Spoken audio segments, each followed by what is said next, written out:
காற்றழுத்த தாழ்வு மண்டலம் உருவாக உள்ளதாலும் கடல் கொந்தளிப்பாக காணப்படுவதாலும் மீனவர்கள் கடலுக்கு செல்ல வேண்டாம் என்று சென்னை வானிலை மையம் எச்சரித்துள்ளது.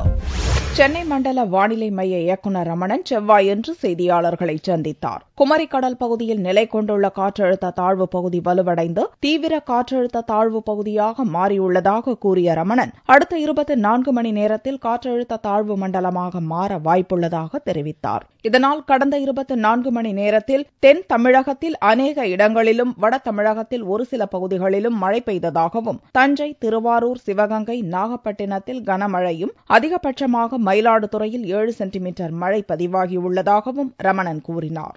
நேற்று குமரி கடல் பகுதியில் நிலை கொண்டிருந்த அந்த காற்றழுத்த தாழ்வு பகுதியானது சற்று வலுவடைந்து இன்று தீவிர காற்றழுத்த தாழ்வு பகுதியாக மாறியுள்ளது. இந்த தீவிர காற்றழுத்த தாழ்வு பகுதி மேலும் வலுவடைந்து ஒரு தாழ்வு மண்டலமாக வரும் 24 மணி நேரத்திலே மாறுவதற்கான வாய்ப்பு உண்டு. இது வலுவடைந்து வடமேற்கு திசையை நோக்கி நகரும் என்று எதிர்பார்க்கப்படுகின்றது. இந்த தீவிர காற்றழுத்த தாழ்வு பகுதியின் காரணமாக கடந்த 24 மணி நேரத்திலே தென் தமிழகத்தில் அநேக இடங்களிலும் வட தமிழகத்தில் ஒரு சில இடங்களில் மழை பெய்துள்ளது. தஞ்சை, திருவாரூர், சிவகங்கை மற்றும் நாகை மாவட்டங்களில் பெரும்பாலான இடங்களில் மழை பெய்துள்ளது. மிக அதிகமான மழை 7 சென்டிமீட்டர் மயிலாடுதுறையில் பதிவாகியுள்ளது. அடுத்தபடியாக முத்துப்பேட்டையில் 6 சென்டிமீட்டர் பதிவாகியுள்ளது. அடுத்த 48 மணி நேரத்தில் தமிழகம், புதுச்சேரியில் அதிக கனமழைக்கு வாய்ப்புள்ளதாகவும், தமிழகம், கேரளா, லட்சத்தீவு பகுதி மீனவர்கள் கடல் கொந்தளிப்பாக காணப்படுவதால் மீன்பிடிக்க கடலுக்குள் செல்ல வேண்டாம் என்றும் ரமணன் கேட்டுக் கொண்டார்.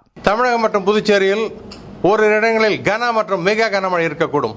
கடல் கொந்தளிப்பாக மாறுவதற்கான வாய்ப்பு உள்ள காரணத்தினாலே தென் கடலோர தமிழக மீனவர்கள் மற்றும் லட்சத்தீவு, கேரளா மீனவர்கள் தயவு செய்து கடலுக்கு செல்ல வேண்டாம் என்று கேட்டுக் கொள்ளப்படுகின்றனர்.